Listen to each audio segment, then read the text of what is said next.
सशिकलाभ्याम् निजतपफलाभ्याम् भक्तेषु प्रकटितफलाभ्याम् भवतु मे शिवाभ्यामस्तोकत्रिभुवन शिवाभ्याम् हृदि पुनर्भवाभ्यामानन्दपुरधनुर्भवाभ्याम् न तिर्यं नमस्ते नमस्ते महादेव शम्भो नमस्ते नमस्ते नमस्ते दयापूर्ण सिन्धो नमस्ते नमस्ते नमस्ते प्रसन्नात्मबन्धो नमस्ते नमस्ते नमस्ते नमस्ते महेशा सस्वच्छ्री गिरिमूर्धनि त्रिजगतां रक्षाकृतिं लक्षितां साक्षादक्षत सत्कटाक्ष सरणि श्रीमत्सुधावर्षिणी सोमार्दाङ्कितमस्तकां प्रणमतां निस्सीम सम्पत्प्रदां सुश्लोकां हिमगिरीन्द्रस्मितमुखीं पार्वती प्रियां त्वां नमः शम्भो प्रसीद सदया भव भव्यशीले लीलालवाकरित दैत्यकुलापहारे रजनीचलाद्रिनिलये श्रुतिगीतकीर्ते कैलासनाथ दयते तव सुप्रभातम् शम्भो सुरेन्द्रनुत शङ्कर त्रिशूलपाणे चन्द्रावतंस शिव सर्वपिनाकपाणे गंगाधर क्रतुपते गरुडध्वजाप्ता कैलासनाथ दयते तव सुप्रभातम् विश्वेश विश्वजनसेवित विश्वमूर्ते विश्वंभर त्रिपुर भेदन विश्वयोने फालाक्ष भव्य गुण भोग विभूषणे सा कैलासनाथ दयते तव सुप्रभातम् कल्याण रूप करुणाकर कालकण्ठा कल्पद्रुम प्रसव पूजित कामदायिन् दुर्नीति दैत्य दलिनोद्यत देव देव कैलासनाथ दयते तव सुप्रभातम् गौरी मनोहर गणेश्वर सेविताग्रे गन्धर्व यक्ष सुर किन्नर गीत कीर्ते घण्टालवंपि फणिकुण्डल मण्डितास्य कैलासनाथ दयते तव सुप्रभातम् नागेन्द्रभूषण निरीहित निर्विकार निर्माय निश्चल निरर्गल नागभेदिन् नारायण प्रिय नतेष्टद निर्मलात्मन् कैलासनाथ दयते तव सुप्रभातम् सृष्टं त्वयैव जगदेकदशेषमीशा रक्षा विधिश्च विधिगोचर तावकीनम् संहार शक्तिरपि शङ्कर किं करीते कैलासनाथ दयते तव सुप्रभातम् एकस्त्वमेव बहुधा भवभाषिललोके निःशङ्कती वृषभकीर्तन काशीनाथा श्रीब्राह्मरी प्रिय सुखाश्रय लोकनाथा कैलासनाथ दयते तव सुप्रभातम् पाताल गंग जलमज्जन निर्मलांगाः भस्म त्रिपुण्ड समलांकृत फालभागाः गायन्ति देव मुनि भक्त जना भवन्तम् कैलासनाथ दयते तव सुप्रभातम् सारस्वताम्बुयुत भोगवती श्रितायाः ब्रह्मेश विष्णुगिरिचुम्बित कृष्णवेण्याः सोपानमार्गमधिरुह्य भजन्ति भक्ताः कैलासनाथ दयते तव सुप्रभातम् दक्षयज्ञ विध्वंसक श्रीगिरिजापदे भोला शंकर गौरी प्रिय निज भक्त सुलभ व्याघ्र चर्माधरा नीलकंठ भस्माधरा कैलासनाथ दयते तव सुप्रभातम्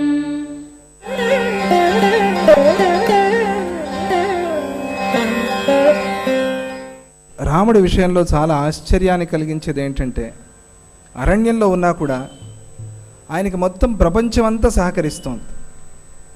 ఎటు నుంచి సహాయం వస్తుందో తెలియట్లేదు, మొత్తానికి అలా అలా అలా సహాయం వచ్చేస్తుంది. అంటే మనం సత్సంకల్పంతో జనారణ్యంలోకి దిగితే సహాయం అదే దొరుకుతుంది. ఎలా వస్తుందో తెలియదంత. మనం ఆ జనంతో మంచిగా ఉంటూ మంచిగా మాట్లాడుతూ మనస్సులో కూడా మంచి భావనలు కలిగి ఉంటే ఖచ్చితంగా మనకి ఎవరో సహాయం చేసి తీరుతారంత. లేదా నీ మనస్సులో ధర్మం సత్యం ఉందా, పరమాత్మే పంచభూతాల్ని పంపించి నీకు సహాయం చేస్తాడు. అది ఖచ్చితం, అది శాశ్వతం. అలా శ్రీరాముడు ఒక సత్యం కోసం ధర్మం కోసం కంకణం కట్టుకుని దిగాడు కాబట్టి అలా అలా ఆయనకి సహాయాలు వచ్చేస్తున్నాయి. అరణ్యంలో ఏదో పరీక్ష కష్టం వచ్చినట్టుగా కనిపిస్తుంది, అంతలోనే ఆ కష్టం పరిహారం అయిపోతుంది. ఎవరి వల్ల కష్టం కలిగిందో వారి వల్లే మళ్ళీ ఆయనకి సుఖం కూడా. అటువంటి అద్భుతమైన అరణ్యకాండ అది. ఆయన ఆ ఋషులు మునుల ఆశ్రమంలో కొన్ని నెలలు ఉన్నాడు. అలా గడిచిపోయింది అరణ్యవాసం. మనం అనుకుంటాం 14 సంవత్సరాలు ఎలా గడిపాడో అని. సులభంగా తేలిగ్గా గడిపేశాడు ఆయన. మహర్షులందరూ వచ్చారు, ఆయన్ని చూస్తే చాలా సంతోషం వారికి. అలా ఉండి ముందుకు నడిచాడు స్వామి, ప్రయాణాన్ని సాగించాడు. అరణ్యంలో ప్రయాణిస్తున్నప్పుడు ఒక భయంకరమైన ఆకారం, విరాధవధ ఘట్టం అంటారు దీన్ని. ఆ భయంకరమైన ఆకారం ఎలా ఉంది అంటే సాధారణమైన ఆకారం కాదుట. వాడు శూలానికి ఒక 4 పందుల్ని, ఒక 4 ఏనుగుల్ని, ఒక 3 జింకల్ని, ఈ ప్రాణులన్నిటినీ కూడా వేసుకుని భుజం మీద వేసుకుని ఆహారానికి తీసుకుపోతున్నాడు. ఒళ్ళంతా రక్తం, భయంకరమైన ఆకారం, విచిత్రమైన రూపం. అటువంటి రూపంతో వెళ్తున్నవాడు ఈ ముగ్గురిని చూశాడు, సీతారామ లక్ష్మణ్ని చూశాడు. ఇటువంటి వాళ్ళు చాలామంది మనకు కనిపిస్తారేమో ప్రపంచంలో. మనం వెళ్ళినప్పుడు, ఉద్యోగం కోసం ప్రయత్నాలు చేస్తున్నప్పుడు, ఏదైనా బిజినెస్ ప్రారంభం చేయాలి అని ప్రయత్నాలు చేస్తున్నప్పుడు ఇటువంటి వాళ్ళు చాలామంది ఎదురవుతారు. మనకి తప్పదు, వాళ్ళందరినీ ఫేస్ చేయాలి. చేసి ముందుకు వెళ్ళినప్పుడే గెలుస్తాం. విరాధుడు ఎంత క్రూరంగా మాట్లాడతాడండి ఆయన. అసలు ఒక్క మంచి మాట రాదు, జోక్ వేసినా కూడా నవ్వడు, అలాగే సీరియస్గా ఉంటాడు. ఇలా చాలామంది కనిపిస్తూ ఉంటారు మనకి. ఉంటారు, అలాగే ఉంటారు. వాళ్ళ విషయంలో భయపడకూడదు, ముందుకు వెళ్ళిపోతూ ఉండాలంతే. సత్యంగా ధర్మంగా ఉన్నావు కదా, ముందుకు వెళ్ళిపో, అంతే, గెలుపు నీదే. ఆ సత్యాన్ని ధర్మాన్ని నమ్మి నడుస్తున్నాడు శ్రీరాముడు. అది ముఖ్యం, అది చాలా అవసరం. నేను నమ్మింది నేను ఆచరణ చేస్తానంతే. నమ్మింది సత్యంగా వేద విరుద్ధం కాకుండా ఉందా, దాన్ని ఆచరణ చేస్తానంతే. అది శ్రీరాముడు పట్టిన వ్రతం. అలా ఆ ముగ్గురిని చూసి సీతామాతను చూశాడు ఆ విరాధుడు. ఈ సీతను ఎందుకు ఎత్తుకెళ్ళిపోకూడదు అనుకున్నాడు. అక్కడే సూచన, అంటే ముందుకు నాయనా నీకు ఈ కష్టం కలుగుతుంది అని అక్కడే సూచన తగిలింది ఆయనకి. సీతామాతను కూడా మధ్యలో చాలాసార్లు వెనక్కి పంపించేయాలి లక్ష్మణుడితో పాటుగా అని ఆలోచన చేశాడు. కానీ లక్ష్మణుడు ఒప్పుకోలేదు, సీత కూడా ఒప్పుకోలేదు. సరే నాతో రండి అన్నాడు, తీసుకువెళ్తున్నాడు. విరాధుడు ఆ ఆహార పదార్థాలని, ఆ జింకల్ని, వాటన్నిటిని కింద పెట్టేసి సీతను ఎత్తేసుకున్నాడు. నడుము పట్టుకుని ఎత్తుకుని పారిపోతున్నాడు. రామలక్ష్మణులకు భయం కలిగింది. ఏంటిది, అనుకోకుండా ఆపద ఇట్లా వచ్చి పడింది అని వెంటనే వాడి మీద బాణాలు ప్రయోగిస్తున్నారు, ఖడ్గ ప్రహారాలు చేస్తున్నారు వాడి మీద. వాడి కొద్దిగా తగిలినట్టుగా అనిపించి సీతని కిందకు వదిలేసి వీళ్ళిద్దరిని పట్టుకున్నాడు. ఇదే కావాలి రాముడికి, ఇదే కావాలి. అందుకనే వాడిని దారి మళ్లించడం కోసమే రాముడు అలా వాడితో యుద్ధం చేశాడు. వీళ్ళిద్దరిని పట్టుకుని పారిపోతున్నాడు. పారిపోతున్నప్పుడు రామలక్ష్మణులు మాట్లాడుకుంటారు. ఏమని మాట్లాడతారు? వీడి హస్తాల్ని ఖండించేద్దాం మనం, అప్పుడు కింద పడిపోయి మనల్ని విడిచిపెట్టేస్తాడు, సీతను కూడా మనం రక్షణ చేసుకోవచ్చు అని మాట్లాడుతూ ఉంటారు. అప్పుడు ఆ సమయంలో విరాధుడు వాళ్ళ మాటలు విని, మీరిద్దరూ రామలక్ష్మణులా మీకోసమే ఎదురు చూస్తున్నాను నేను. రూపం మాత్రం అలా ఉంది, కానీ వాడికి పూర్వస్మృతి రాగానే రూపం అలా ఉన్నా కూడా తన చెడు భావనలన్నీ విడిచిపెట్టేసి హతోస్మి పురుష వ్యాఘ్ర శక్రతుల్య బలేన వై మయాతు పూర్వం త్వం మోహాత్ నజ్ఞాత పురుషర్షభ. స్వామి హతోస్మి, చచ్చా నేను ఎవరి కోసమైతే ఎదురు చూస్తున్నానో ఆ శ్రీరాముడివి నువ్వేనా? నువ్వెప్పుడెప్పుడు వస్తావా నీ కోసం ఎదురు చూస్తున్నాను స్వామి. అలా మనం మాటలతో చమత్కారంగా ఎంతటి వాళ్ళనైనా కూడా కరిగించి మన వైపుకి తిప్పుకోవాలి. భయపడి దూరంగా పారిపోవటం కాదు. ఎవరిలో ఏ కష్టం ఉందో ఏ దుఃఖం ఉందో మనకేం తెలుసు. అందుకే నవ్వట్లేదు పాపం, వాళ్ళు చాలా సీరియస్గా ఉన్నారు. వాళ్ళని మన మాటలతో మనం మచ్చిక చేసుకుని వాళ్ళలో కూడా నవ్వు కలిగేలాగా చేసుకోవాలి. అది రాముడు మనకి తెలిపేది అక్కడ అరణ్యకాండలో. ఒక కౌసల్యా సుప్రజాతాత రామస్త్వం విదితో మయా వైదేహీ చ మహాభాగ లక్ష్మణశ్చ మహాయశః. కౌసల్య నిన్ను కని సుప్రజాయిత్, మంచి సంతానానికి ఆ తల్లి జన్మనిచ్చింది. అందుకనే కౌసల్యామాత చాలా గొప్పది. నీకోసమే నేను చూస్తున్నాను. నాకు పూర్వం నేను ఒక గంధర్వుణ్ణి, తుంబురుడు అనే గంధర్వుణ్ణి. నాకు శాపం తగిలింది, నాకు రంభ విషయంలో మోహం కలిగింది. అప్పుడు ఆ సమయంలో నేను కుబేరుణ్ణి సేవించకుండా అశ్రద్ధ చేశాను. ఆ కుబేరుడు నన్ను శపించాడు.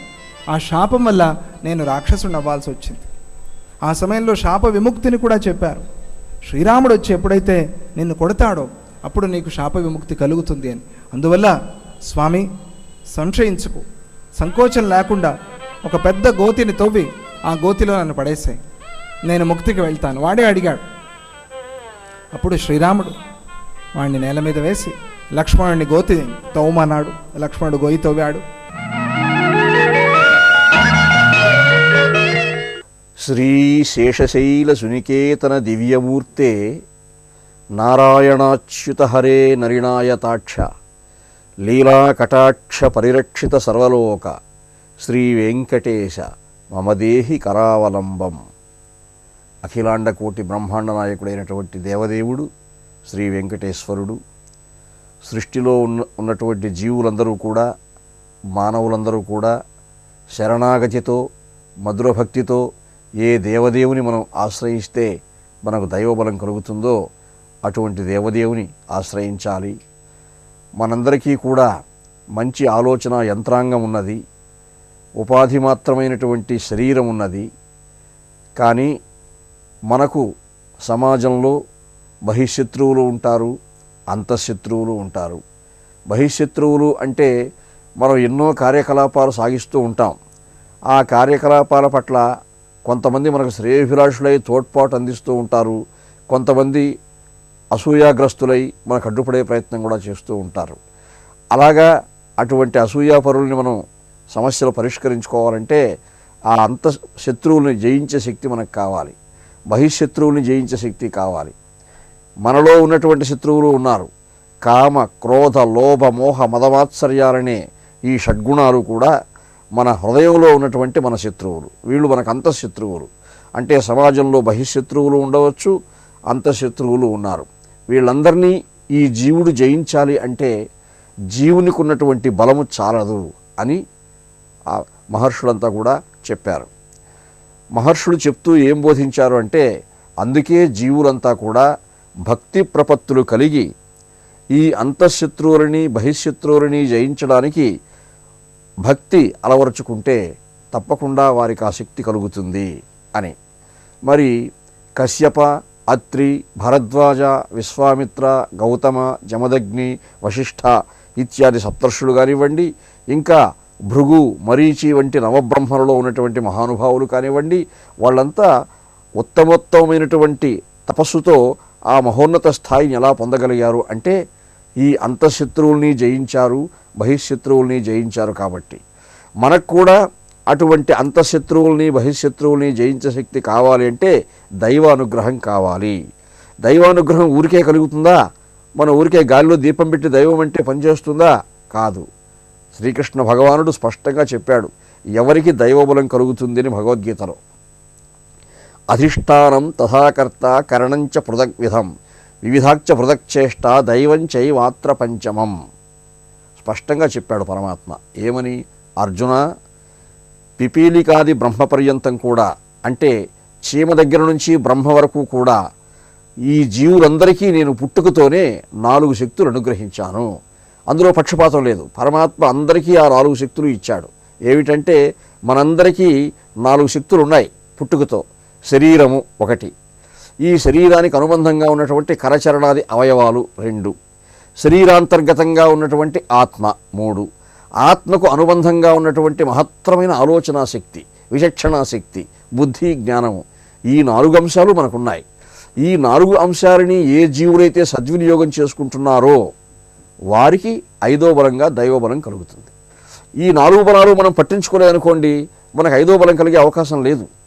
కాబట్టి లోకంలో సహజంగా అంతా దైవం పైన భారం వేసాం మేము అయిపోతుంది అనుకుంటూ ఉంటారు. అలా కాదు, దైవం మనకు ఇప్పటికే 4 బలాలు మనకి ఇచ్చున్నాడు కదా, ఈ 4 బలాలని మనం ఎలా సద్వినియోగం చేసుకోవాలో తెలుసుకోవడానికే భక్తి అలవర్చుకోవాలి. పరమాత్మ పట్ల ఏకం సత్ విప్ర బహుధా వదంతి అంటే భగవంతుడు ఒక్కడే. ఆయా సంప్రదాయజ్ఞులు ఎవరి విశ్వాసాన్ని బట్టి వారు భగవంతుని ఎన్నో నామధేయాలతో మనం ఉపాసిస్తూ ఉన్నాం, కానీ ఏకం సత్ భగవంతుడు ఒక్కడే. ఆ భగవంతుని పట్ల అనురక్తి కలిగి మనకు అనుబంధం కలిగి మనం ఒక ప్రేమను పెంచుకున్నామంటే అదే భక్తి అవుతుంది. స్వస్వరూపానుసంధానం భక్తిరిత్యభిధీయతే అని శంకర భగవత్పాదుల వారు చెప్పారు. సేముషి భక్తి రూప అని భగవద్ రామానుజుల వారు సెలవిచ్చారు. ఇలా ఎందరో ఆచార్య పురుషులు మహర్షులంతా కూడా భక్తి అంటే స్థూలంగా ఏమిటంటే స్వస్వరూపానుసంధానం అంటే మనకొక స్వరూపం ఉన్నది, మనకు శరీరం ఉన్నది, ఈ శరీరంలో ఉన్నటువంటి చేతులు ఎలా ఉపయోగించుకోవాలి, కాళ్ళు ఎలా ఉపయోగించుకోవాలి, మన మస్తిష్కాన్ని ఎలా ఉపయోగించుకోవాలి అంటే సర్వాంగీణమైనటువంటి మన శక్తియుక్తులని కూడా మనం ఎలా ఉపయోగించుకోవాలి, మన వైయక్తికమైనటువంటి వ్యక్తిగతమైన అభివృద్ధికి ఎలా ఉపయోగించుకోవాలి, సామాజికమైనటువంటి మేలు చేయాలంటే సమాజానికి సేవ చేయాలంటే ఎలా ఉపయోగించుకోవాలి, ఆ అంశాలన్నీ బాగా ముందు తెలుసుకొని తరువాత ఈ 4 బలాలు మనం సద్వినియోగం చేసుకుంటే తప్పకుండా భక్తి కలుగుతుంది. ఆ భక్తి పరమాత్మ పట్ల దినదిన ప్రవర్ధమానం అవుతూ ఉంటే మనం బహిశత్రువుల్ని జయించగలం, అంతఃశత్రువుల్ని జయించగలం. భాగవతంలో ఏం చెప్పారంటే, పుణ్యశ్రవణ కీర్తనుండైన విష్ణుండు తన కథలు గాథలు వినువారి హృదయంబులందు నిలిచి అశుభంబులు పరిహరించు, శుభంబులు సంతరించు. అశుభంబులు నష్టంబులైన భాగవత సేవా విశేషంబున నిశ్చల భక్తి ఉదయించు. భక్తి గలుగా రజస్తమో గుణ ప్రభూతంబులైన మనోవికారంబులకు హృదయంబు వశంబుగాక సత్వగుణంబునం ప్రసన్నంబవు. సత్వగుణుండైన ముక్తసంగుండగు.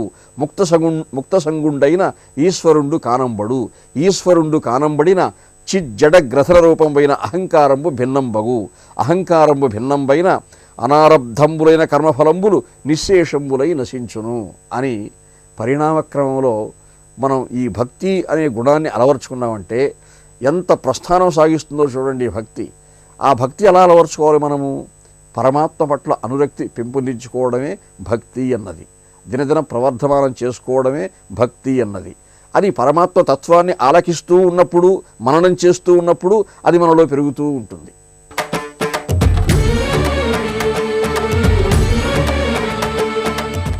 ఈ భూమండలంలో ఉన్న హిమాలయ పర్వతం సరిపోదు. హిమాలయ పర్వతం నుంచి 8 మైళ్ళ ఆకాశ భాగంలో, పై భాగంలో, ఊర్ధ్వ భాగంలో అపూర్వమైన ఒక కళ్యాణ వేదికని సంసిద్ధం చెయ్యనగానే వెంటనే వీడు ఏం చేసేట, 84 మండపములతో కూడిన ఒక పెద్ద వేదిక ఆకాశంలో ఏర్పాటు చేసేశాడు. సరిగ్గా హిమాలయాలకి పై భాగంలో, ఊర్ధ్వ భాగంలో ఉంటుందన్నమాట. ఒక చోట కృత్రిమమైన స్నానాగారాలు ఎక్కడి నుంచి వస్తాయో తెలియదు, ఏనుగు తొండాలు వచ్చి నీళ్లు పోసిపోతూ ఉంటాయి. ఆ నీళ్లు ఓ చోట ఎర్రగా ఉంటాయి, ఓ చోట తెల్లగా ఉంటాయి, ఓ చోట నీలంగా ఉంటాయి, ఓ చోట పసుపచ్చగా ఉంటాయి. రంగురంగుల నీళ్ళు అనమాట. మనం అప్పుడప్పుడు బృందావనంలోని వాటిలో చూసారా, ఫౌంటైన్లు చూపిస్తాడు లైట్లు వేసి, అలాంటివన్నీ ఆ రోజుల్లో ఉన్నాయని రాశారు ఇందులో. ఈ బోడివన్నీ ఇవి కృత్రిమం, అది ఆయన మహామహిమతో సృష్టించాడు. ఆ నీరు కూడా ఎటువంటి నీరు, నెత్తి మీద పడితే స్నానం చేసి బయటికి రాగానే మళ్ళీ ఒళ్ళు ఆరిపోతుందిట, తుడుచుకోక్కర్లేదు. సముద్రంలో స్నానం చేసాం, జిడ్డుగా ఉంది, రామతీర్థంలోకి వెడతాం, మళ్ళీ అక్కడ గడ్డుగా ఉంది, తువ్వాలెడు తుడుచుకోవాలి, ఇవేం బెంగలేదు.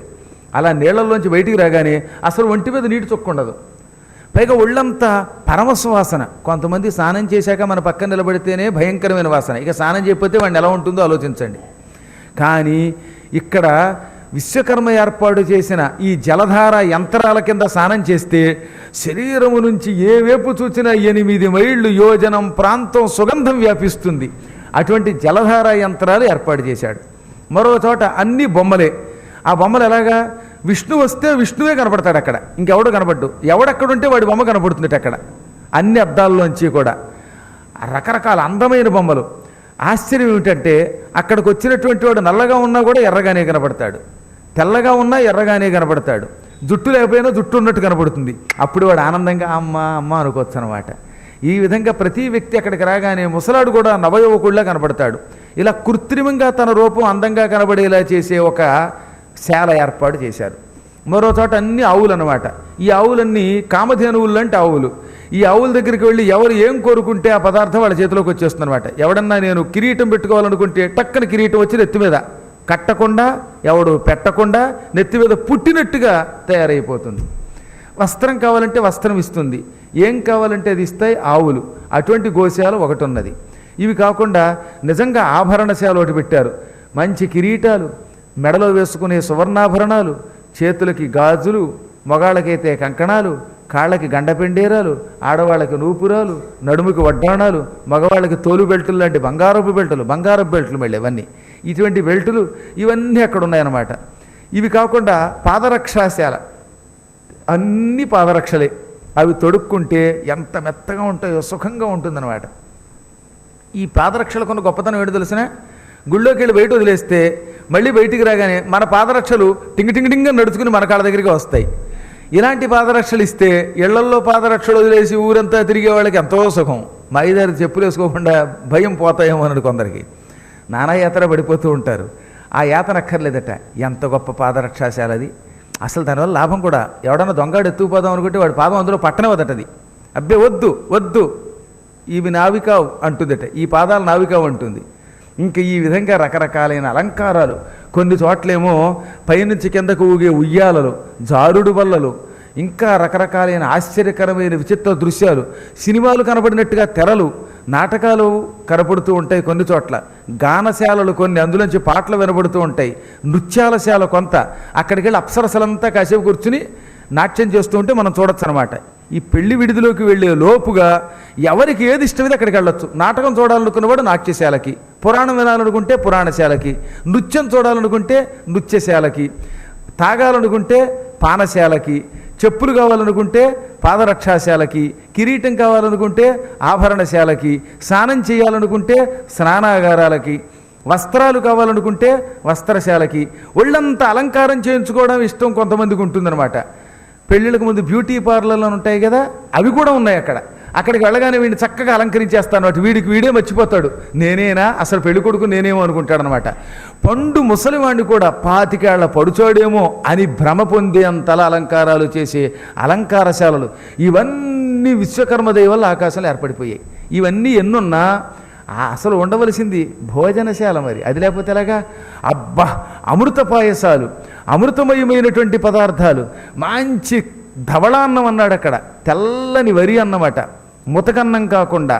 దాంట్లోకి ఎన్ని రకాల వ్యంజనాలు ఉండాలో అవి ఉన్నాయి. పప్పులు ఉన్నాయి, సాంబారులు ఉన్నాయి, అప్పడాలు ఉన్నాయి, గుమ్మడి వడియాలు ఉన్నాయి, బూడిద గుమ్మడికాయ కూరలు ఉన్నాయి, పచ్చళ్ళు ఉన్నాయి, గోంగూరలు ఉన్నాయి, దెబ్బకాయలు ఉన్నాయి. ఒకటేమిటి, తత్తద్వ్యంజనాములన్నీ అక్కడే ఆ ప్రదేశంలో ఏర్పాటు చేయబడ్డాయి. అన్నిటికీ మించి ఇంకోటి ఏంటంటే, దేవలోకములో ఉండే అమృత రసం అని ఒక రసం ఉన్నది. ఆ రసం భోజనానంతరం అందరూ బయటకు వచ్చి తాగుతారు. అది తాగ్గానే ఆరోగ్యం, తిన్న ఆహారం అంతా కూడా ఏ విధమైన గొంతుకు మంటలు రానివ్వకుండా, ఈ గ్యాస్ ట్రబుల్కి మందులు వేసుకోక్కర్లేకుండా సుఖంగా ఉండి మంట లేకుండా చేస్తుందట. అంటే దీన్ని బట్టి నేను అనుకోవడం ఏమిటంటే, అక్కడ వచ్చేవాళ్ళలో కొంతమందికి కడుపు మంట ఉందన్నమాట. అన్నం తిన్నాక కొంతమందికి మంట ఉంటుందట. ఆ మంట తొలగిస్తుంది రాశారు ఇందులో. నాకు ఆశ్చర్యం కలిగింది. ఆహారం తిన్నాక గొంతుకి తేనుపులు వచ్చి మంట రావడం, కడుపు మంట రావడం, దానికి ట్యాబ్లెట్లు వాడడం అవసరం లేకుండా ఒక అమృత రసం చెంబుతో ఇస్తారు. ఆ చెంబుతో తాగేస్తే మనకి నిద్ర కూడా రాదు, ఆరోగ్యంగా ఉంటుంది, అరిగిపోతుంది, ఉత్సాహంగా పెడతారు. అయ్యి బాబాయ్ గురువు గారు తిండి ఎక్కువైందండి, కాసేపు పడుకుంటే కానీ లేవలేనండి అనే వెంగలు లేకుండా సుఖంగా శరీరం స్వాధీనం చేస్తుందన్నమాట. అటువంటి అమృత రసం ఒకచోట ఏర్పాటు చేశారు. తాంబూలాలు కూడా ఏర్పాటు చేశారు.